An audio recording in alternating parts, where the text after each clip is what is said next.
ക്ലാസ്സിലൊക്കെ പഠിച്ചത് നമ്മളെ എത്രത്തോളം ഓർക്കുന്നുണ്ട്? കഴിഞ്ഞ പ്രാവശ്യം നമ്മള് ഒരു ഇൻട്രൊഡക്ഷൻ പറഞ്ഞു. അതായത് ഇത് വീണ്ടും പറയുന്നത് മറന്നു പോകാതിരിക്കാനാ കേട്ടോ. 1 തൊട്ട് അതിന്റെ 17 വരെ നമ്മൾ പറഞ്ഞ ഇൻട്രൊഡക്ഷനാ. പോളിനെ ഇൻട്രൊഡ്യൂസ് ചെയ്യുന്നു. പോളിന്റെ ദൗത്യം എന്തുവാന്ന് പറയുന്നു. റോമിലെ സഭയെ കാണണമെന്ന് ആഗ്രഹിക്കുന്നു. അവരെ കാണുക മാത്രമല്ല അവർക്ക് എന്തൊക്കെ ചെയ്തു കൊടുക്കണമെന്ന് പോൾ ആഗ്രഹിക്കുന്നു. എന്നിട്ട് പൗലോസ് പറയുന്നേ ഈ ഇതിന്റെ സുവിശേഷത്തെക്കുറിച്ചുള്ള ഇമ്പോർട്ടൻസ് എനിക്കൊരു ലജ്ജയില്ല. അത് രക്ഷയ്ക്കായി ദൈവശക്തിയാവുന്നെന്ന് പറയുന്നു. അതിൽ ദൈവത്തിന്റെ നീതീകരണം വിശ്വാസത്താലും വിശ്വാസത്തിനായിക്കൊണ്ടും വെളിപ്പെട്ട് വരുന്നു എന്ന് പറഞ്ഞിട്ട് പിന്നെ നമ്മൾ അവിടെ കാണുന്നത് 1:18 തൊട്ട് 3:20 വരെ നമ്മൾ കാണുന്ന നീതീകരണത്തിന്റെ ആവശ്യകത. അപ്പം ആ ഒരു ഭാഗം മനസ്സിലാക്കുമ്പോൾ നമ്മൾ മനസ്സിലാക്കിയത് എല്ലാ മനുഷ്യരും പാപികളാണ്. അതുകൊണ്ടാണ് ഒരു നീതീകരണം, ദൈവത്തിന്റെ നീതീകരണം ഇവർക്ക് ഇല്ലെങ്കിൽ എല്ലാ മനുഷ്യർക്കും. ഇപ്പൊ നമ്മളും അങ്ങനെ ആയിരുന്നു, നമ്മളും പ്രകൃതിയാൽ അങ്ങനെ ഉള്ളവരായിരുന്നു. പക്ഷെ ദൈവത്തിന്റെ നീതീകരണം പ്രാപിച്ചവരാ നമ്മള്. അപ്പം എല്ലാ മനുഷ്യരും പാപത്തിന്റെ അടിയിലാണെന്ന് അല്ലെങ്കിൽ പാപത്തിന്റെ അണ്ടറിലാണെന്ന് ഒരു കുറ്റപത്രം സമർപ്പിക്കുന്ന പോലെ പൗലോസ് അവർക്ക് തെളിയിച്ചു കൊടുക്കുക. അതിൽ കുറെ ഗ്രൂപ്പുകളെ നമ്മൾ കണ്ടു. ആദ്യത്തെ ഗ്രൂപ്പ് എന്ന് പറയുമ്പോൾ വിഗ്രഹാരാധികളായിട്ടുള്ള ആളുകളെ, ഇല്ലെങ്കിൽ ഇന്നത്തെ ജാതീയ ലോകം, ഇല്ലെങ്കിൽ അവരെ അൺറൈച്ചസ് ആയിട്ടുള്ളവരെന്ന് പറയാം, ഇല്ലെങ്കിൽ വിക്കഡായിട്ട് നടക്കുന്നവര്, അവരെ കുറിച്ച് നമ്മൾ കണ്ടു കഴിഞ്ഞു. അവര് ഏറ്റവും വലിയ പാപത്തിൽ ഏറ്റവും വലിയ അധപ്പതിച്ച അവസ്ഥയിലേക്ക് അവര് എത്തപ്പെട്ടിരിക്കുക. ഇനി രണ്ടാമത്തെ ആളുകളെ കുറിച്ച് പറഞ്ഞു, സെൽഫ് റൈച്ചസ് ആയിട്ടുള്ളവരെ, ഇല്ലെങ്കിൽ ദ മോറൽ മാൻ. അപ്പൊ ആ വ്യക്തിയെ കുറിച്ച് പറഞ്ഞത് അത് യഹൂദനുമാകാം, ഇല്ലെങ്കിൽ ജാതിയിൽ നിന്നുള്ളവരും സെൽഫ് റൈച്ചസ് ആയിട്ടുള്ളവരുണ്ട്. അവർ വിഗ്രഹാരാധികൾ ഒരു പക്ഷെ ആയിരിക്കണമെന്നില്ല. ചിലവർ പറയത്തില്ല, ഞങ്ങൾ വിഗ്രഹങ്ങളെ ഒന്നും ആരാധിക്കുന്നില്ല, ഞങ്ങൾ നല്ല പ്രവൃത്തികളാ ചെയ്യുന്നത്, അപ്പൊ തീർച്ചയായിട്ടും ഞങ്ങൾ സ്വർഗത്ത് പോകും, അങ്ങനെ പറഞ്ഞിരിക്കുന്ന ആളുകളുണ്ട്. അപ്പൊ അവരോടും പറയുന്നേ, നിങ്ങളും ദൈവസന്നിധിയിൽ കുറ്റക്കാരാന്ന് പറയുന്നു. അതിനുള്ള കാരണവും അവിടെ പറയുന്നുണ്ട്. മറ്റുള്ളവരെ വിധിക്കുന്ന ഒരു സ്വഭാവമുള്ള വ്യക്തികളാണ് അവർ. നമ്മള് സുവിശേഷത്തിൽ ഇപ്രകാരം കാണുന്നു, ചുങ്കക്കാരന്റെ ആരുടെ ആന്റി ചുങ്കക്കാരനും പ്രാർത്ഥിച്ചത് പരീശനും ചുങ്കക്കാരനും പ്രാർത്ഥിച്ചു കണ്ടു. അപ്പൊ പരീശന്റെ പ്രാർത്ഥന എന്ന് പറയുമ്പോൾ ഈ ചുങ്കക്കാരനെ പോലെ അല്ലെന്നും കൂടെ പറയുന്നുണ്ട്. അപ്പൊ എല്ലാം ഞാൻ നല്ലതായിട്ട് ചെയ്യുന്നു. അതിപ്പോ ഒരു മോറൽ ആയിട്ടുള്ള ആളുകളെ സംബന്ധിച്ച് നമുക്ക് അങ്ങനെ ചിന്തിക്കാനെടുക്കും. പിന്നെ ഒരു ലോ ഇല്ലാത്തവരെ, ഒരു റിട്ടൺ ലോ കൊടുക്കാത്ത ആളുകളെ കുറിച്ച് കണ്ടു.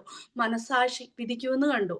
ഇനിയും റിട്ടൺ ലോ കൊടുത്ത യഹൂദനോടും പറയുന്നു, നീയും പാപിയാന്ന് കണ്ടിട്ടാണ് അവിടെ താഴേക്ക് വരുമ്പോൾ നമ്മൾ കാണുമ്പോൾ 3-ാം അധ്യായത്തിലേക്ക് കടന്നപ്പോ എല്ലാരെയും കുറിച്ച് പറയുക, എല്ലാരും പാപികളാ.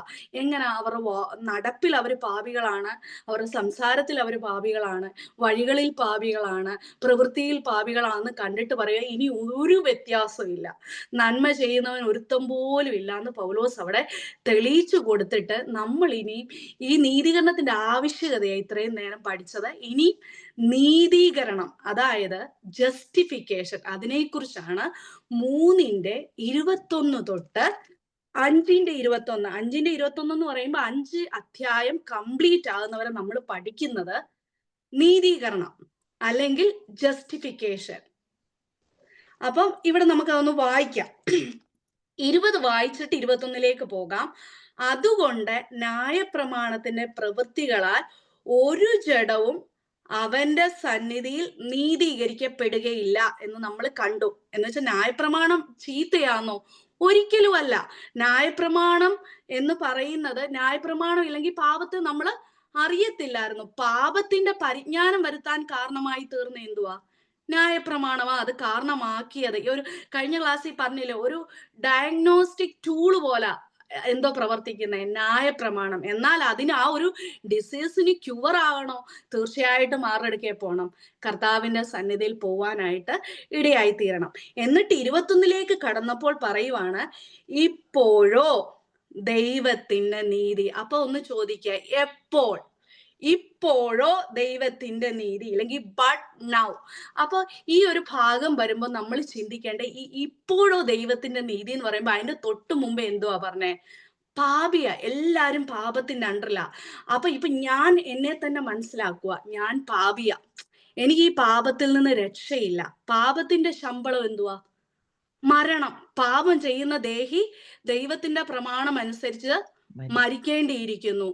അപ്പൊ ആ ഒരു നിമിഷം, ഞാനത് മനസ്സിലാക്കുന്ന ആ ഒരു നിമിഷം, ഞാൻ പാപിയാണ്, എനിക്കിനി വേറൊരു രക്ഷയില്ല. അപ്പൊ ഞാൻ എന്ത് കൊടുക്കും? ദൈവസന്നിധിയിലേക്ക് ഓടി ചെല്ലുവാനായിട്ട് ഇടയായി തീരും. എന്റെ നീതി പ്രവൃത്തികൾ എന്ന് പറയുമ്പോൾ കറ പുരണ്ട തുണി പോലെയാ. അത് എനിക്ക് സ്വയമായിട്ട് നീതീകരിക്കാൻ പറ്റത്തില്ല. അത് മനസ്സിലാക്കുമ്പോൾ ദൈവസന്നിധിയിലേക്ക് ഓടി ചെല്ലുവാനായിട്ട് ഇടയായി തീരും. അപ്പൊ ഇവിടെ പറയുവാണ്, ഇപ്പോഴോ ദൈവത്തിന്റെ നീതി വിശ്വസിക്കുന്ന എല്ലാവർക്കും യേശു ക്രിസ്തുവിലെ വിശ്വാസത്താലുള്ള ദൈവനീതി ന്യായപ്രമാണം കൂടാതെ വെളിപ്പെട്ടു വന്നിരിക്കുന്നു. അപ്പൊ ഇവിടെ പറയുക, യേശു ക്രിസ്തുവിലുള്ള വിശ്വാസത്താലാണ് ദൈവനീതി മനുഷ്യരിലേക്ക് ദൈവം പ്രദർശിപ്പിക്കാനായിട്ട് ഇടയായി തീർന്നത്. അതിനൊരു ഉദാഹരണം പറഞ്ഞു കഴിഞ്ഞാൽ, ഇപ്പൊ ഞാനൊരു കുറ്റവാളിയായിട്ട് നിങ്ങളൊന്ന് ഇമാജിൻ ചെയ്യുക, പെട്ടെന്ന് മനസ്സിലാക്കാൻ. ഞാൻ കോർട്ടിൽ നിൽക്കുക, ന്യായാധിപനായിട്ട് ഇല്ലെങ്കിൽ ജഡ്ജിയായിട്ട് സർവശക്തനായിട്ടുള്ള ദൈവമായിരിക്കുന്നത് കേട്ടോ. കുറ്റപത്രം ഒക്കെ പറഞ്ഞു, ഞാൻ ഇന്ന കുറ്റക്കാരനാണ്. ദൈവത്തിന് മറ്റൊരു സാക്ഷിയുടെ ആവശ്യമില്ല. എന്ന് വെച്ചാൽ കർത്താവ് സർവശക്തനാണ്, സർവജ്ഞാനിയാണ്. ദൈവത്തിന് മറ്റൊരാള് സാക്ഷ്യം കൊടുത്തിട്ട് എന്റെ കുറ്റം അറിയേണ്ട കാര്യമില്ല. എന്നെ അവിടുത്തെ കണ്ണിലൂടെ ഒന്ന് സ്കാൻ ചെയ്യുമ്പോൾ നോക്കുമ്പോൾ തന്നെ കർത്താവ് സർവജ്ഞാനി ആയതുകൊണ്ട് കർത്താവ് ഞാൻ പാപിയാന്ന് മനസ്സിലാക്കാൻ ദൈവത്തിന് വലിയ പാടുള്ള കാര്യമല്ല. അപ്പൊ കർത്താവ് ഇതിനൊരു വിധി എഴുതണം. സർവാധിപതിയായ അല്ലെങ്കിൽ സർവജ്ഞാനിയായ കർത്താവ് എന്റെ പാപത്തിനൊരു വിധി എഴുതുക. വിധി എഴുതാൻ കർത്താവ് തുടങ്ങുന്നതിന് മുമ്പേ ആ ജഡ്ജി എന്തോ കൊടുക്കുക, ആ ന്യായാധിപൻ അവിടുന്ന് ഒന്ന് എഴുന്നേറ്റ് തൻ്റെ ആ വസ്ത്രം ഒന്ന് ഊരി അവിടെ വെച്ചു. എന്നിട്ട് താഴെ ഇറങ്ങി വന്നിട്ട്, ഞാനിങ്ങനെ പ്രതിക്കൂട്ടിൽ ഇങ്ങനെ നിൽക്കുവാന്ന് ഒന്ന് ഇമാജിൻ ചെയ്യുക. ഇല്ലെങ്കിൽ നമ്മൾ ഓരോരുത്തരും ആ സ്ഥാനത്തായിരുന്നെന്ന് നിങ്ങളൊന്ന് ഇമാജിൻ ചെയ്തേ. എന്നിട്ട് ഇറങ്ങി വന്നിട്ട് ഒരു കുറ്റക്കാരന്റെ വസ്ത്രം ഇട്ടിട്ട് എന്നെ അവിടുന്ന് മാറ്റി നിർത്തിയിട്ട് അപശീത്തല കർത്താവ് അതായത് ആ ഒരു ആ കുറ്റക്കാരന്റെ ആ ഒരു പ്രതിക്കൂട്ടിലേക്ക് അപ്പം കയറി നിൽക്കാനായിട്ട് ഇടയായി തീർന്നു പുത്രനാകുന്ന ദൈവം. എന്നിട്ട് പറയുക, ഇവൻ മരിക്കേണ്ടല്ലായിരുന്നോ, ഇല്ലെങ്കിൽ ഇവൾ മരിക്കേണ്ടല്ലായിരുന്നോ?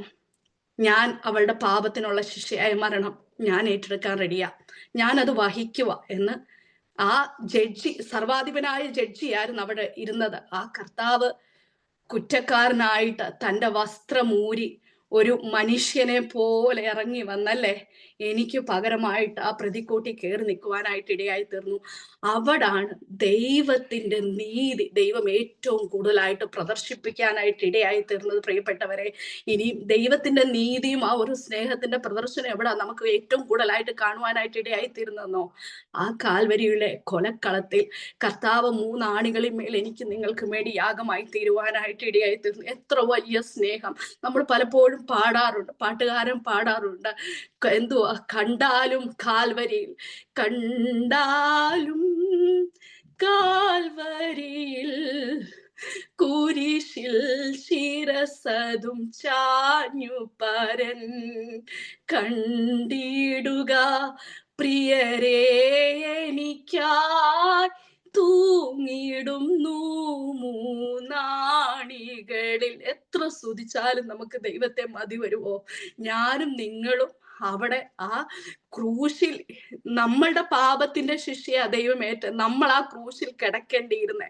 അവിടെ നമ്മുടെ കർത്താവ് നമുക്ക് പകരം യാഗമായിട്ട് തീരുവാനായിട്ട് ഇടയായി തീർന്നു. അങ്ങനെ ദൈവനീതി ഏറ്റവും കൂടുതലായിട്ട് ദൈവം ഈ ലോകത്തിൽ പ്രദർശിപ്പാനായിട്ട് ഇടയായി തീർന്നത്. ഇനി താഴേക്ക് വരുമ്പോൾ നമുക്ക് അവിടെ കാണാം, അത് ന്യായപ്രമാണം കൂടാതെ വെളിപ്പെട്ട് വരുന്നത്. എന്ന് വെച്ചാൽ ന്യായപ്രമാണം പറഞ്ഞു നീ മരിക്കണം, ഇല്ലെങ്കിൽ ഞാൻ മരിക്കണം. പക്ഷെ കർത്താവ് പറഞ്ഞു നീ മരിക്കണ്ട, നിനക്ക് പകരം ഞാൻ മരിക്കാം. എന്നിട്ട് ഇവിടെ താഴേക്ക് വരുമ്പോ പറയുവാണ്, അതിന് ന്യായപ്രമാണവും പ്രവാചകന്മാരും സാക്ഷ്യം പറയുന്നു. കർത്താവിനെ കുറിച്ച് യെശയ്യാ പ്രവചന പുസ്തകത്തിൽ നമ്മൾ കർത്താവിന്റെ പീഡാനുഭവത്തെ കുറിച്ച് പ്രവാചകൻ എത്ര വലുതായിട്ട് നമ്മളെ വരച്ചു കാട്ടിയിരിക്കുന്ന ദൈവത്തിന്റെ പീഡാനുഭവത്തെ കുറിച്ച്. ഇതിനെല്ലാം പ്രവാചകന്മാര് ന്യായപ്രമാണവും ഒരുപോലെ സാക്ഷ്യം പറഞ്ഞേക്കുക. എന്നിട്ട് താഴെ വരുമ്പോ പറയുക, ഒരു വ്യത്യാസവുമില്ല, എല്ലാവരും പാപം ചെയ്ത് ദൈവ തേജസ് ഇല്ലാത്തവരായി തീർന്നു. അവന്റെ കൃപയാൽ യേശു ക്രിസ്തുവിലുള്ള വീണ്ടെടുപ്പ് മൂലം സൗജന്യമായത്രേ നമ്മൾ നീതീകരിക്കപ്പെട്ടിരിക്കുന്ന. അപ്പൊ ദൈവത്തിന്റെ കൃപയാലാണ് വിശ്വാസം മൂലം നമ്മൾ നീതീകരിക്കപ്പെടുവാനായിട്ട് ഇടയായി തീരുന്നത്. ഇനി ഈ നീതീകരണത്തെ കുറിച്ച് ഒരു ഭാഗം നമ്മൾ മനസ്സിലാക്കി എടുക്കുമ്പോൾ, ഇവിടെ യേശുക്രിസ്തുവിൽ വിശ്വസിക്കുന്ന ഒരു മനുഷ്യനെ നീതിമാൻ എന്ന് ദൈവം നീതീകരിക്കുന്നതിലൂടെ എന്തോ കൊടുക്കുക? വിധി എഴുതുക. കുറ്റപത്രം എന്തുവായിരുന്നു? ഇവൻ പാപിയാണ്. ഇല്ലെങ്കിൽ എനിക്കെതിരെയുള്ള കുറ്റപത്രം എന്തുവായിരുന്നു? ഞാൻ പാപിയാണ്. എന്നാൽ ഞാൻ യേശുവിൽ വിശ്വസിക്കുന്നത് മൂലം, എന്തിലാ വിശ്വസിക്കുന്നേ? വേറൊന്നിലുമല്ല വിശ്വസിക്കേണ്ടേ, യേശുവിൽ ഞാൻ വിശ്വസിക്കുന്നത് വഴി കർത്താവ് വിധി എഴുതുക. എന്തുവാ? ഇവൻ നീതിമാനാണ്. ഇല്ലെങ്കിൽ പ്രഖ്യാപിക്കുക. കുറ്റവാളി എന്ന് ഈ ലോകം കണ്ട ഒരു വ്യക്തിയെ നീതിമാനാകുന്ന ദൈവം പ്രഖ്യാപിക്കുന്നു, ഇവൻ നീതിമാനാണ്. അതെങ്ങനെ പ്രഖ്യാപിക്കുന്നേ? യേശു ക്രിസ്തുവിലുള്ള വിശ്വാസം മൂലമാണ് ദൈവം നമ്മളെ നീതീകരിക്കുവാനായിട്ട് ഇടയായി തീരുന്നത്. നമുക്കൊരു വാക്യം വായിക്കാം. Ephesians 2 chapter 2 8-9 verse 8-9. Ephesians chapter 2 verse 8-9. കൃപയാലല്ലോ നിങ്ങൾ വിശ്വാസം മൂലം രക്ഷിക്കപ്പെട്ടിരിക്കുന്നത്. അതിനും നിങ്ങൾ കാരണമല്ല, ദൈവത്തിന്റെ ദാനമത്രയാകുന്നു. ആരും പ്രശംസിക്കാതിരിപ്പാൻ പ്രവൃത്തികളും കാരണമല്ല. കൃപയാലാണ് വിശ്വാസം മൂലം രക്ഷിക്കപ്പെടുന്നത്. ഈ കൃപ എന്തുവാ? കൃപ എന്ന് വെച്ചാൽ എന്തുവാ? ദൈവത്തിന്റെ ഒരു ദാനം, അല്ലെ, അർഹിക്കാത്ത സ്ഥാനത്ത് ദൈവത്തിന്റെ ഒരു ഫേവർ. അത് നമ്മൾ എന്തെങ്കിലും ചെയ്തിട്ടല്ല, നമുക്കൊന്നും പ്രശംസിപ്പാനില്ല. എങ്കിൽ എനിക്ക് വിശ്വസിച്ചെന്നും പറയാനൊക്കത്തില്ല. അതിൽ ഞാൻ വിശ്വസിച്ചു, അതെന്റെ എന്തോ ക്രിയ. ഈ നമ്മൾ എപ്പോഴും പറയും മനസ്സിൽ തോന്നുന്ന വിശ്വാസം എന്ന് പറഞ്ഞാലും അതിന്റെ ഒരു പൂർണ്ണത എന്തുവാ മനസ്സിലാക്കുന്നതെന്ന് വെച്ച് കഴിഞ്ഞാൽ, നമ്മൾ മനസ്സിലാക്കുക ഈ ദൈവം എനിക്ക് വേണ്ടി മരിച്ചു, എന്റെ ഞാൻ ആരും അവിടെ കിടക്കേണ്ടിയിരുന്നേ, അതിനു പകരം ദൈവം ആ ക്രൂശി യാഗമായി തീർന്നു എന്ന് ഞാൻ മനസ്സിലാക്കുമ്പോൾ, ആ ഒരു ദൈവത്തിന്റെ സ്നേഹത്തിലുണ്ടല്ലോ, ഞാൻ എന്നെ പൂർണ്ണമായിട്ട് അപ്പന്റെ സന്നിധിയിൽ സമർപ്പിക്കുക. എന്നിട്ട് ഞാൻ പറയുക, കർത്താവേ, ഇനി ഞാനല്ല, ഇനി നീയാ വാഴേണ്ടത്, ഇനി ഞാനില്ല, ഞാനെന്ന് പറഞ്ഞ ഒരു വ്യക്തി ഈ ലോകത്തില്ല. അതാണ് ആ വിശ്വാസത്തിന്റെ ഒരു പ്രദർശനം നമുക്കുണ്ടാകേണ്ടേ. അല്ലാതെ എന്തെങ്കിലും നമ്മൾ ചെയ്തു, എൻ്റെ കഴിവ് കൊണ്ടാ. എൻ്റെ പ്രിയപ്പെട്ടവരെ, എന്നെ കുറിച്ച് തന്നെ ഞാൻ ചിന്തിക്കുവാണെങ്കിൽ, ഞാൻ പലപ്പോഴും ചിന്തിക്കാറുണ്ട്, കർത്താവ് ഇതിനൊക്കെ യോഗ്യതയുണ്ടോ? എന്ത് കണ്ടിട്ട് അപ്പൻ എന്നെ സ്നേഹിച്ചേ? ഞാൻ പലപ്പോഴും ചിന്തിക്കാറുണ്ട്. കർത്താവിന്റെ ആ സ്നേഹത്തിനായിട്ട് ഞാൻ നന്ദിയോടെ സ്തുതിക്കുന്നു. ഇവിടെ കർത്താവ് എന്ത് ചെയ്തെന്ന് വെച്ച് കഴിഞ്ഞാൽ, ദൈവം തന്റെ നീതിയുടെ അങ്കി നമ്മളെ ധരിപ്പിക്കാനായിട്ട് ഇടയായി തീർന്നു. നമ്മൾ സുവിശേഷത്തിൽ കാണുന്നുണ്ട്, പലരെ ചെന്ന് വിളിക്കുക കല്യാണത്തിന് വരാൻ. എന്നാൽ അങ്കി ഇല്ലാത്തൊരു വ്യക്തി കയറിയിട്ടുണ്ട്. അതായത് മേൽവിചാരകനെ വിട്ട് നോക്കാൻ അയപ്പിച്ചപ്പോ അങ്കി ഇല്ലാതിരിക്കുമ്പോ എന്തുവാ പറയുന്നത്? അവനെ ഇരുട്ടിലേക്ക് എറിഞ്ഞു കളയാ, ഇല്ലേ? സൗജന്യമായിട്ട് അങ്കി കൊടുത്തത്. അത് വിശ്വാസത്താൽ നമ്മൾ അത് സ്വീകരിക്കുക. ആ ഗിഫ്റ്റിനെ നമ്മൾ എന്തോ കൊടുക്കുക? അത് സ്വീകരിപ്പാനായിട്ട് ഇടയായി തീരുവാണ് ഇവിടെ ചെയ്തിരിക്കുന്നത്. ഐശ്വര്യ പ്രവചന പുസ്തകം അതിന്റെ 61:10 വായിച്ചേ.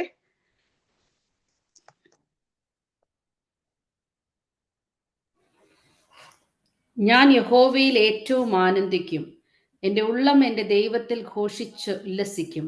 മണവാളൻ തലപ്പാവ് അണിയുന്നത് പോലെയും മണവാട്ടി ആഭരണങ്ങളാൽ തന്നെ താൻ അലങ്കരിക്കുന്നത് പോലെയും അവൻ എന്നെ രക്ഷാവസ്ത്രം ധരിപ്പിച്ച് നീതി എന്ന അങ്കി ഇടുവിച്ചിരിക്കുന്നു. കേട്ടോ, അവൻ എന്നെ രക്ഷാവസ്ത്രം ധരിപ്പിച്ച് നീതി എന്ന അങ്കി നമ്മളെ ധരിപ്പിച്ചിരിക്കുക, അല്ലെ? നമ്മൾ സുവിശേഷത്തിൽ ഇപ്രകാരം കാണുന്നു, അപ്പന് 2 മക്കളുണ്ടായിരുന്നു. അതിൽ ഇളയവൻ എന്തോ കൊടുത്തു? അപ്പനിൽ നിന്ന് വേർപെട്ടു പോയി, എന്തൊക്കെ നാനാവിധത്തിൽ ഏതൊക്കെ പ്രകാരം ജീവിക്കാവോ അപ്രകാരമൊക്കെ ജീവിച്ചു. പന്നിയുടെ വാളവര ഇന്നെന്നാ പറയുന്നത്. എന്നിട്ട് അവന് തോന്നി ഒന്ന് മടങ്ങി വരാം. മടങ്ങി വന്നു കഴിഞ്ഞപ്പോ എന്തുവാ ചെയ്ത്? അവന്റെ മുഷിഞ്ഞ വസ്ത്രം എന്തൊടുത്തു? മാറ്റിയിട്ട് ആ പിതാവ് എന്തൊടുത്തു? മേൽത്തരമായിട്ടുള്ള അങ്കി ആ മകനെ ധരിപ്പിക്കാനായിട്ടിടയായി തീർത്തല്ലേ. നമുക്ക് ദൈവത്തെ നന്ദിയോടെ സ്തുതിക്കാം. ദൈവം നമ്മളെ നീതിമാനായി പ്രഖ്യാപിക്കുക. പക്ഷേ അതിനെ ദുർബലപ്പെടുത്താനുണ്ടല്ലോ ഈ ലോകത്തിൽ ഒന്നിനും കഴിയത്തില്ല. എന്നാൽ ഇതിനെ ദുർബലപ്പെടുത്തുവാൻ നമുക്ക് കഴിയും. ഇത് വേണ്ടാന്ന് വെച്ചാ പോരെ? ഇല്ലെങ്കിൽ ദൈവം പറയുന്ന അനുസരിച്ച് നമ്മൾ ജീവിക്കാതിരുന്നാ പോരെ? ഇതിനെ ദുർബലപ്പെടുത്തുന്ന പോലെ ആകും. പക്ഷെ മറ്റൊരാൾക്ക് ഇതിനെ ദുർബലപ്പെടുത്തുവാൻ കഴിയത്തില്ല. പക്ഷെ ഇതിനെ അവഗണിച്ച് കളയാൻ ആർക്ക് കഴിയും? നമുക്ക് കഴിയും. എപ്പോഴും ദൈവം നമുക്ക് ചോയ്സ് തന്നിട്ടുണ്ട്. അപ്പൊ ദൈവം എന്തോ കൊടുക്കുക? ക്രിസ്തുവിനെ നിർത്തിയേക്കുക. സ്വന്തം പുത്രനെ ആദരിക്കാതെ നമ്മൾക്ക് വേണ്ടി അവിടുന്ന് ഏൽപ്പിച്ചു തരുവാ ചെയ്തത്. ഇനി ഒറ്റ കാര്യമുള്ളൂ, വിശ്വസിക്ക്. കർത്താവിനെ നോക്കി ഒന്ന് വിശ്വസിക്ക്. കർത്താവ് എനിക്ക് വേണ്ടിയാ മരിച്ചത്. ഞാൻ കർത്താവ് മരിച്ചപ്പോ ആരും മരിച്ചു? ഞാനും മരിച്ചു. ബറി ചെയ്തപ്പോ ആര് മരിച്ചു? ആരടക്കപ്പെട്ടു? ഞാനും അതിൽ അടക്കപ്പെട്ടു. കർത്താവ് ഉയർത്തെഴുന്നേറ്റപ്പോ ആര് ഉയർത്തെഴുന്നേറ്റു? ഞാനും കർത്താവിനോടുകൂടെ ഉയർത്തെഴുന്നേറ്റു. കർത്താവ് സ്വർഗാരോഹണം ചെയ്തു പോയപ്പോ ഞാനും പോയി. അതായത് സ്വർഗത്തിൽ ഇരുത്തിയേക്കുവാന്നാ പറയുന്നേ. ഇനി ഉയരത്തിലുള്ളത് ചിന്തിക്കാനാ പറയുന്നേ. പക്ഷെ ഞാൻ ഈ ഭൂമിയിൽ നടക്കുമ്പോ അവിടുന്ന് പരിശുദ്ധാത്മാവിനെ പകർന്ന്, ഇല്ലെങ്കിൽ പിതാവിൽ നിന്ന് വാങ്ങിച്ച് നമുക്ക് പകർന്നു തന്നു. എന്തിനാ? കർത്താവ് പറയുന്നത് പോലെ നമ്മൾ ആ ഒരു പ്രോസസ്, സാങ്ക്ടിഫിക്കേഷനിലൂടെ നമ്മൾ കടന്നു പോണ്ടിയിരിക്കുന്നു. ഇനി നമ്മളെ ചേർക്കാനായിട്ട് വരുക കർത്താവ്, അല്ലേ? നമ്മൾ ആ പ്രത്യാശയിലാണ് നമ്മൾ ജീവിക്കുന്നത്, അല്ലേ?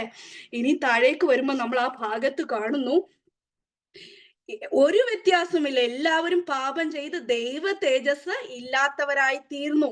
അവന്റെ കൃപയാൽ യേശുക്രിസ്തുവിലെ വീണ്ടെടുപ്പ് മൂലം സൗജന്യമായ അത്രേ നീതീകരിക്കപ്പെടുന്നത്. അപ്പൊ വിശ്വാസത്താൽ നമുക്ക് നീതീകരണം വരുക. നമ്മൾ കർത്താവിനെ വിശ്വസിച്ചത് വഴി ദൈവം നമ്മളെ വീണ്ടെടുക്കുക ചെയ്തത്. ഇവിടെ ചില വാക്കുകൾ കാണാം, റിഡംഷൻ ഇല്ലെങ്കിൽ വീണ്ടെടുപ്പ്. എന്തുവാ ഈ വീണ്ടെടുപ്പ് എന്ന് പറയുന്നത്? അതിന് ഒരു ഉദാഹരണം പറഞ്ഞു കഴിഞ്ഞാൽ, ഒരു ചന്തയിൽ ആളുകളെ, സ്ലേവ്സിനെ ഒക്കെ വിൽക്കുന്ന ഒരു ചന്തയിൽ നിൽക്കുക, പാപത്തിന്റെ ചന്തയിൽ എന്ന് ചിന്തിക്കുക. ദൈവം എന്തൊടുത്തു? ഒരു വില കൊടുത്ത് എന്നെ വിലയ്ക്ക് വാങ്ങി. ഞാനാകുന്ന പാപിയെ ദൈവം വിലയ്ക്ക് വാങ്ങി, വില കൊടുത്ത്. ആ കൊടുത്ത വില ഭയങ്കരമായിരുന്നു കേട്ടോ. ആ വില കൊടുത്ത് എന്നെ വിലയ്ക്ക് വാങ്ങി. എന്നിട്ട് എന്നെ സ്വതന്ത്രനായിട്ട് വിട്ടയക്കുക ചെയ്തത്. നമുക്കൊരു ഭാഗം വായിക്കാം. 1 പത്രോസിന്റെ ലേഖനം അതിന്റെ 1-ാം അധ്യായം അതിന്റെ 18 വേഴ്സ് 18. വ്യർത്ഥവും പിതൃപാരമ്പര്യവുമായ നിങ്ങളുടെ നടപ്പിൽ നിന്ന് നിങ്ങളെ വീണ്ടെടുത്തിരിക്കുന്നത് പൊന്ന് വെള്ളി മുതലായ അഴിഞ്ഞു പോകുന്ന വസ്തുക്കളെ കൊണ്ടല്ല, ക്രിസ്തു എന്ന നിർദോഷവും നിഷ്കളങ്കവുമായ കുഞ്ഞാടിന്റെ വിലയേറിയ രക്തം കൊണ്ടത്രേ എന്ന് നിങ്ങൾ അറിയുന്നുവല്ലോ. അപ്പൊ നമ്മളെ വീണ്ടെടുത്ത എന്തുവാ? ക്രിസ്തുവിന്റെ കുഞ്ഞാടിന്റെ വിലയേറിയ രക്തം. ആ കൊടുത്ത പ്രൈസ് ഉണ്ടല്ലോ, നമുക്ക് നമ്മുടെ ബുദ്ധിയിൽ ഒതുങ്ങുന്നതല്ല. ഈ ലോകത്ത് ഒരുപക്ഷെ എനിക്കറിയത്തില്ല ആരെങ്കിലും നമുക്ക് വേണ്ടി ഇങ്ങനെ മരിക്കുവാൻ തയ്യാറാകുമോ, എനിക്ക് തോന്നുന്നില്ല. പക്ഷെ നമ്മൾ പാപികളായിരുന്നപ്പോൾ നീതിമാനാകുന്ന ദൈവം, പരിശുദ്ധനാകുന്ന ദൈവം നമുക്ക് വേണ്ടി ആ ഒരു വില കൊടുത്തു. സ്വന്തം രക്തം കാൽവരിയിലല്ലോ, ലാസ്റ്റ് തുള്ളി രക്തം വരെ ദൈവം നമുക്ക് വേണ്ടി ഊറ്റി തന്നിട്ട് നമ്മളെ വിലയ്ക്ക് വാങ്ങുവാനായിട്ട് ഇടയായി തീർന്നു. ഇനി താഴേക്ക് വരുമ്പോൾ നമ്മൾ കാണുന്നു, വിശ്വസിക്കുന്നവർക്ക് അവൻ തന്റെ രക്തം മൂലം പ്രായശ്ചിത്തമാകുവാൻ ദൈവം അവനെ പരസ്യമായിട്ട് നിർത്തിയിരിക്കുന്നു. ഇവിടെ കാണുന്ന അടുത്ത വാക്കാണ് പ്രായശ്ചിത്തം. അതിന് ഇംഗ്ലീഷിൽ എന്തുവാ അത് പറയുന്നത്? പ്രൊപ്പീഷിയേഷൻ. അപ്പൊ ആ പ്രായശ്ചിത്തം എന്ന് വെച്ചു, ഞാൻ പ്രായശ്ചിത്തം ചെയ്യാന്ന് വെച്ച് കഴിഞ്ഞാൽ എന്തെങ്കിലും ഇപ്പൊ ഒരു തെറ്റിന് പരിഹാരം വരുത്തുമ്പോഴാ പ്രായശ്ചിത്തം എന്ന് പറയുന്നത്. ഇവിടെ പറയുവാണ്, വിശ്വസിക്കുന്നവർക്ക് അവൻ തന്റെ രക്തം മൂലം പ്രായശ്ചിത്തമാകുവാൻ ദൈവം അവനെ പരസ്യമായിട്ട് നിർത്തിയിരിക്കുന്നു. പക്ഷെ ഒറ്റ കണ്ടീഷനെ ദൈവം ചോദിക്കുന്നുള്ളൂ, വിശ്വസിക്കുന്നുണ്ടോ? അതാ കർത്താവ് ചോദിക്കുന്നേ. പാപിയാന്ന് മനസ്സിലായല്ലോ, പാപത്തിന്റെ ശമ്പളം മരണം. ഈ കർത്താവിനെ വിശ്വസിക്കുന്നുണ്ടോ? വിശ്വസിക്കുന്നുണ്ടെങ്കിൽ പാപത്തിന് പരിഹാരമാ. അതായത് ദൈവം നീതിമാനായിട്ട് അവിടെ പ്രഖ്യാപിക്കുക ചെയ്യുന്നത്. ഇനി താഴേക്ക് വരുമ്പോൾ നമ്മൾ കാണുക, അവൻ തന്റെ പൊറുമയിൽ മുൻകഴിഞ്ഞ പാപങ്ങളെ ശിക്ഷിക്കാതെ വിടുക നിമിത്തം തന്റെ നീതിയെ പ്രദർശിപ്പാൻ. അതായത് ദൈവം തന്റെ പൊറുമയിൽ എന്ന് വെച്ച് കഴിഞ്ഞാൽ ദൈവം, അതായത് നമ്മളോട് ഫൊർഗീവ് ചെയ്യുക, ദൈവം നമ്മുടെ പാപങ്ങളെ ക്ഷമിക്കുക. അപ്പൊ ദൈവം ആ പൊറുമയിൽ നമ്മുടെ മുൻകഴിഞ്ഞ പാപങ്ങളെ ശിക്ഷിക്കാതെ വിടുക നിമിത്തം തന്റെ നീതിയെ പ്രദർശിപ്പാൻ കൊടുത്തേക്കുവാണ്? സ്വന്തം പുത്രനെ ആ കാൽവരിയിൽ ക്രൂശിൽ ദൈവം നിർത്തിയേക്കുക. ഇനി ആരൊക്കെ വിശ്വസിക്കുന്നോ അവർക്കൊക്കെ ദൈവം അവരെ ദൈവം വിശ്വാസത്താൽ നീതീകരിപ്പാനായിട്ട് ഇടയായി തീരും. ഈ നീതീകരണം എന്ന് പറയുന്നത് നമ്മള് ആന്റിയായ എഫേഷ്യർക്ക് എഴുതിയ ലേഖനം വായിച്ചപ്പോൾ നമ്മൾ എന്തെങ്കിലും ക്രിയ ചെയ്തിട്ടല്ല ദൈവം നമ്മളെ നീതീകരിക്കുന്നത്. ജസ്റ്റ് വിശ്വസിക്കുക മാത്രം ചെയ്താൽ അത് സൗജന്യമായിട്ട് ആ ഗിഫ്റ്റ് നമ്മളുടെ കയ്യിലേക്ക് വരുവാനായിട്ട് ഇടയായി തീരും. മനസ്സിലായോ? ഇനി താഴേക്ക് വരുമ്പോൾ നമ്മൾ കാണുന്നു, താൻ നീതിമാനും യേശുവിൽ വിശ്വസിക്കുന്നവനെ നീതീകരിക്കുന്നവനും ആകേണ്ടതിന് ഇക്കാലത്ത് തന്റെ നീതിയെ പ്രദർശിപ്പാൻ തന്നെ അങ്ങനെ ചെയ്തത്. അതായത് എന്തുകൊണ്ടാണ് ദൈവം അങ്ങനെ ചെയ്തത്? ദൈവത്തെ സംബന്ധിച്ച് പറയുമ്പോൾ അവിടുന്ന് നീതിമാനാണ്, ഒരു മാറ്റവുമില്ല. കർത്താവിനെ കുറിച്ച് ചിന്തിക്കുമ്പോൾ മുഖപക്ഷം നോക്കുന്ന ഒരു ദൈവമല്ല, നീതിയോടെ ന്യായം വിധിക്കുന്ന ദൈവമാ. കർത്താവ് നീതിമാനും യേശുവിൽ വിശ്വസിക്കുന്നവനെ നീതീകരിക്കേണ്ടതിനും ആകേണ്ടതിന് ഇക്കാലത്ത് തന്റെ നീതിയെ പ്രദർശിപ്പാൻ തന്നെ അങ്ങനെ ചെയ്തു. എങ്ങനെ ചെയ്തു? അതിന് തൊട്ടു മുമ്പിൽ പറയുവാണ് എങ്ങനാ ചെയ്തത്. ഇപ്പോഴോ ദൈവത്തിന്റെ നീതി വിശ്വസിക്കുന്നവർ എല്ലാവർക്കും യേശു ക്രിസ്തുവിലെ വിശ്വാസാലുള്ള ദൈവനീതി തന്നെ ന്യായപ്രമാണം കൂടാതെ വെളിപ്പെട്ടു വരുന്നു. 25 വിശ്വസിക്കുന്നവർക്ക് അവൻ തന്റെ രക്തം മൂലം പ്രായശ്ചിത്തമാകുവാൻ ദൈവം അവനെ പരസ്യമായിട്ട് നിർത്തിയിരിക്കുന്നു. എന്നിട്ട് പറയുക, അങ്ങനെ ദൈവം തന്റെ നീതിയെ പ്രദർശിപ്പിച്ചിരിക്കുക. എന്നിട്ട് പറയുക, ആകയാൽ പ്രശംസ എവിടെ? എന്തെങ്കിലും നമുക്ക് പ്രശംസിപ്പാനുണ്ടോ?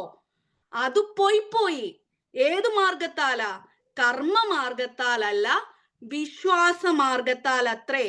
അങ്ങനെ മനുഷ്യൻ ന്യായപ്രമാണത്തിന്റെ പ്രവൃത്തി കൂടാതെ വിശ്വാസത്താൽ തന്നെ നീതീകരിക്കപ്പെടുന്നു എന്ന് നാം അനുമാനിക്കുന്നു. ഇത് അനുമാനിക്കുവല്ല പൗലോസ്, അത് പൂർണ്ണതയോടെ എഴുതുക. അതായത് വിശ്വാസത്താലാണ് എന്ത് സംഭവിക്കുന്നത്? നീതീകരിക്കപ്പെടുവാൻ ഇടയായി തീരുന്ന. അനുമാനം എന്ന് പറയുമ്പോൾ ഇച്ചിരി സംശയമാ മലയാള ട്രാൻസ്ലേഷനിൽ വന്നേക്കുന്നത്. അതായത് തറപ്പിച്ചു പറയുവാണ്, വിശ്വാസത്താൽ നീതീകരിപ്പാനായിട്ട് ഇടയായി തീരുന്നു. എന്നിട്ട് ചോദിക്കുവാണ്, അല്ല യഹൂദന്മാരുടെ ദൈവം മാത്രമോ? ദൈവം ജാതികളുടെയും ദൈവമല്ലയോ? അതെ, ജാതികളുടെയും ദൈവമാകുന്നു. എന്നിട്ട് പറയുക, ദൈവമേകനല്ലോ, അവൻ വിശ്വാസം മൂലം പരിച്ഛേദനക്കാരെയും വിശ്വാസത്താൽ അഗ്രചർമ്മികളെയും നീതീകരിക്കുന്നു. അപ്പൊ ഒറ്റ കണ്ടീഷനേ ഉള്ളൂ, യഹൂദനായാലും യവനനായാലും വിശ്വാസത്താൽ നീതീകരിക്കുവാനായിട്ട് ദൈവം ഇടയായിത്തീരും. നമ്മൾ 1-ാമത്തെ ചാപ്റ്ററിൽ അത് 17 പറയുന്നു, നീതീകരണത്തിന്റെ ദൈവത്തിന്റെ നീതി, സുവിശേഷത്തിൽ ദൈവത്തിന്റെ നീതി വിശ്വാസത്താലും വിശ്വാസത്തിനായി കൊണ്ടും വെളിപ്പെട്ടു വരുന്നെന്നാ പറയുന്നത്. വിശ്വാസത്താലാ തുടക്കം, പിന്നെ എങ്ങനായിരിക്കണം? വിശ്വാസത്താൽ തന്നെ നമ്മൾ ജീവിക്കേണ്ടിയിരിക്കുന്നു. പക്ഷെ ഇവിടെ പറയുന്ന ഒറ്റ കാര്യമേ ഉള്ളൂ, അതായത് വിശ്വസിക്കുക. അത് പരിച്ഛേദനക്കാരനോ ഇല്ലെങ്കിൽ അഗ്രചർമ്മിയോ ആയിക്കൊള്ളട്ടെ, എന്ത് കൊടുക്കണം? യേശു ക്രിസ്തുവിൽ വിശ്വസിക്കുവാനായിട്ട് ഇടയായി തീരണം. എന്നിട്ട് ഇവിടെ വരുമ്പോ പറയുക, ആകയാൽ നാം വിശ്വാസത്താൽ ന്യായപ്രമാണത്തെ ദുർബലമാക്കുവാണോ? ഇതൊക്കെ പറയുമ്പോ ചിന്തിക്കും, ഇനി ന്യായപ്രമാണം വേണ്ടേ? ന്യായപ്രമാണത്തെ ദുർബലമാക്കി കളയുവാന്നോ? ന്യായപ്രമാണം വിശുദ്ധമെന്നാ പറയുന്നത്. ലേഖനകർത്താവ് പറയുന്നുണ്ട്, ന്യായപ്രമാണം വിശുദ്ധം. ന്യായപ്രമാണത്താൽ പാപത്തിന്റെ പരിജ്ഞാനം വരുന്നു. പക്ഷെ ന്യായപ്രമാണത്താൽ ഒരു ജഡവും കൊടുക്കുന്നില്ല, നീതീകരിക്കപ്പെടുന്നില്ല. നീതീകരണത്തിന് ദൈവം വെച്ചിരിക്കുന്ന മാർഗം യേശു ക്രിസ്തുവിങ്കലുള്ള വിശ്വാസം. എന്നിട്ട് പറയുവാണ്, ഒരു നാളുമല്ല നാം ന്യായപ്രമാണത്തെ ഉറപ്പിക്കുക അത്രേ ചെയ്യുന്നത്. എങ്ങനെ ഉറപ്പിച്ച? ന്യായപ്രമാണം പറഞ്ഞു ഞാൻ പാപിയ, മരിക്കണം, പാപത്തിന്റെ ശമ്പളം മരണവാ. പക്ഷെ അവിടെ സർവശക്തനാകുന്ന ദൈവം മനുഷ്യനായിട്ട് ഈ ഭൂമിയിൽ ഇറങ്ങി വന്ന് താണലോകത്തിലേക്ക്. എന്നിട്ട് എന്ത് കൊടുത്തു? എൻ്റെ പാപത്തിന്റെ ശിക്ഷയായിട്ട് അവിടുന്ന് എനിക്ക് വേണ്ടി മരിപ്പാനായിട്ട് ഇടയായി തീർന്നു. അപ്പൊ അങ്ങനെ കർത്താവ് എന്ത് കൊടുത്തു? ന്യായപ്രമാണത്തെ മാറ്റിയില്ല, നിവർത്തിക്കുകയാണ് ചെയ്തത്. അപ്പൊ ഈ വചനങ്ങൾ ദൈവം നമ്മളെ ഓരോരുത്തരെ അനുഗ്രഹിക്കുകയും സഹായിക്കുകയും ചെയ്യട്ടെ. കർത്താവിന്റെ പീഡാനുഭവത്തെ കുറിച്ച് ചിന്തിക്കാനും കർത്താവ് എന്തുവാണ്. ഒന്നാമത്തെ കാര്യം, നമ്മളോട് ദൈവം ക്ഷമിപ്പാനായിട്ട് ഇടയായി തീർന്നു അല്ലേ. പിന്നെ റിഡംഷൻ ഉണ്ടായി, നമ്മളെ വിലയ്ക്ക് വാങ്ങി. ഇല്ലെങ്കിൽ പാപത്തിന് നമ്മൾ അടിമപ്പെട്ടിരുന്ന നമ്മളെ ദൈവം അങ്ങ് വിലയ്ക്ക് വാങ്ങുവാനായിട്ട് ഇടയായി തീർന്നു. പിന്നെ വേറൊരു ഭാഗത്ത് പറയുന്നത് പ്രായശ്ചിത്തം. പ്രായശ്ചിത്തം നമ്മളുടെ പാപത്തിന്റെ നമ്മൾ പ്രായശ്ചിത്തം ചെയ്യുവാനാണെങ്കിൽ മരണമല്ലാതെ വേറെ പ്രായശ്ചിത്തം ഇല്ല. പക്ഷെ കർത്താവിന്റെ രക്തമാണ് നമുക്ക് വേണ്ടി പ്രായശ്ചിത്തമായി തീരുവാനായിട്ട് ഇടയായി തീർന്നത്. നമ്മൾ പെട്ടെന്ന് നീതീകരണമെന്ന് പറയും, പക്ഷെ നീതീകരണത്തിൽ എന്തൊക്കെ കാര്യങ്ങൾ ദൈവം ചെയ്തെടുത്തെന്ന് ചിന്തിക്കുമ്പോൾ നമുക്ക് ദൈവത്തെ നന്ദിയോടെ സ്തുതിപ്പാനായിട്ട് ഇടയായി തീരും. ഇതിന് ഒരർഹതയുമില്ല, നമുക്കാർക്കും ഒരു യോഗ്യതയും പറയുവാനില്ല. നമ്മളുടെ കർമ്മമാർഗമല്ല, ദൈവത്തിന്റെ കൃപയാണ് നമ്മൾ ദൈവത്തെ വിശ്വസിക്കുവാൻ പോലും ഇടയായി തീർന്നതെന്ന് പറഞ്ഞുകൊണ്ട് ഈ അധ്യായം നമ്മൾക്ക് ഇവിടെ സ്റ്റോപ്പ് ചെയ്യാം. ഇനി 4-ാമത്തെ അധ്യായത്തിൽ നമ്മൾ തുടർന്ന് ഈ നീതീകരണത്തെ കുറിച്ച് വായിക്കുവാണ്. ഇനി അബ്രഹാമിന്റെ ഒരു ഉദാഹരണം എടുത്ത്, പിതാവായ അബ്രഹാമിന്റെ ഉദാഹരണം എടുത്ത്, ഈ വിശ്വാസത്താൽ നീതീകരണം ഇത് പുതിയതാണോ അതോ പഴയ കാലത്തും ദൈവം അങ്ങനെ ചെയ്തിട്ടുണ്ടോ എന്ന് ചോദിക്കുമ്പോൾ ഉണ്ട്, ഒരു വ്യക്തി ജീവിതം ഉണ്ട്. ആരാ? അബ്രഹാം പിതാവിന്റെ കാര്യമെടുത്ത് വിശ്വാസത്താൽ അബ്രഹാം എങ്ങനെ നീതീകരിക്കപ്പെട്ടു എന്നാണ് 4-ാമത്തെ അധ്യായത്തിൽ നമ്മൾ കാണുന്നത്. അങ്ങനെ 5 വരെ നമ്മൾ നീതീകരണത്തെ കുറിച്ച് പഠിക്കും. അത് കഴിഞ്ഞ് പിന്നെ 6, 7, 8 സാങ്ക്ടിഫിക്കേഷൻ. ഇങ്ങനെ നീതീകരണം പ്രാപിച്ച ഒരു വ്യക്തി എന്ത് കൊടുക്കണം? ഒരു പ്രോസസ്സിലൂടെ കടന്നു പോകണം. ആ പ്രോസസ്സാണ് എന്തോന്ന് പറയുന്നത്? വിശുദ്ധീകരണം. വിശുദ്ധീകരണത്തിലൂടെ നമ്മൾ പരിശുദ്ധാത്മാവിന് നമ്മളെ തന്നെ സമർപ്പിച്ച് നമ്മളെ തന്നെ വിട്ടുകൊടുത്ത് ജഡത്തിന്റെ പ്രവൃത്തികളെ നമ്മുടെ ആത്മാവിനാൽ മരിപ്പിപ്പാനായിട്ട് ഇടയായി തീരണം. ഇന്ന് ശുഭേസ്റ്റർ ഹായി പട്ടണത്തെ കുറിച്ച്, അത് പാപം ചെയ്ത കാര്യം, അതായത് ആഖാന്റെ പാപത്തെയും ഹായിയോട് നമ്മൾ അതായത് അവര് ഇസ്രായേൽ ജനം തോറ്റോടിയ കാര്യമൊക്കെ പറഞ്ഞു. ആന്റിയിലൂടെ സംസാരിച്ചു, ഫേബയിലൂടെ സംസാരിച്ചു, അനുവിലൂടെ സംസാരിച്ചു, ഫ്രൂട്ട് ഓഫ് ദ സ്പിരിറ്റിനെ കുറിച്ച് പറഞ്ഞു. അപ്പൊ അതൊക്കെ പറയുമ്പോൾ അതൊക്കെ എങ്ങനെ നടക്കുന്നേ? ഇങ്ങനെ നീതീകരിക്കപ്പെട്ട നാം എന്തോ കൊടുക്കണം? ഒരു ഒരു സാങ്ക്ടിഫിക്കേഷനിലേക്ക് നമ്മളെ ഏൽപ്പിച്ചു കൊടുക്കണം. നീതീകരണത്തിന് നമ്മളെ വിട്ടുകൊടുക്കണം. അതൊരു പ്രോസസ്സാണ്. ഇപ്പൊ പൊസിഷനാക്കി വെച്ചേക്കുവാ. എന്തുവാ? നീതിമാൻ എന്ന് ദൈവം നമ്മളെ പ്രഖ്യാപിച്ചു. ഇനി ഒരു പ്രാക്ടിക്കൽ സാങ്ക്ടിഫിക്കേഷൻ ഉണ്ട്. ഇത് പൊസിഷനാ. ആ ഒരു പൊസിഷനിൽ എങ്ങനെ എത്തിച്ചേരുന്നേ? ഈ സാങ്ക്ടിഫിക്കേഷനിലൂടെ കടന്നു പോയെങ്കിൽ മാത്രമേ ആ ദൈവം ആ പ്രഖ്യാപിച്ച നീതിമാൻ എന്ന് പ്രഖ്യാപിച്ച ആ ഒരു ലെവലിൽ നമ്മൾ എത്തിച്ചേരുവാനായിട്ട് ഇടയായി തീരത്തുള്ളൂ. ദൈവം നമ്മളെ ഓരോരുത്തരെയും സഹായിക്കട്ടെ.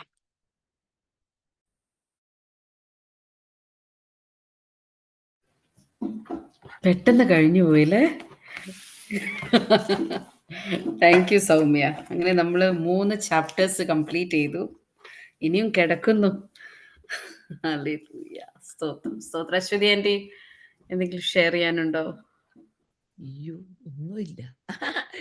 എന്റെ ദൈവമേ, നല്ല ക്ലാസ് അല്ലായിരുന്നു. ഒരു സെക്കൻഡ് അശ്വതി മാം, റെക്കോർഡിംഗ് റെക്കോർഡിംഗ് ഒന്ന് സ്റ്റോപ്പ് ചെയ്യൂ, അല്ലെ പിന്നെ കട്ട്.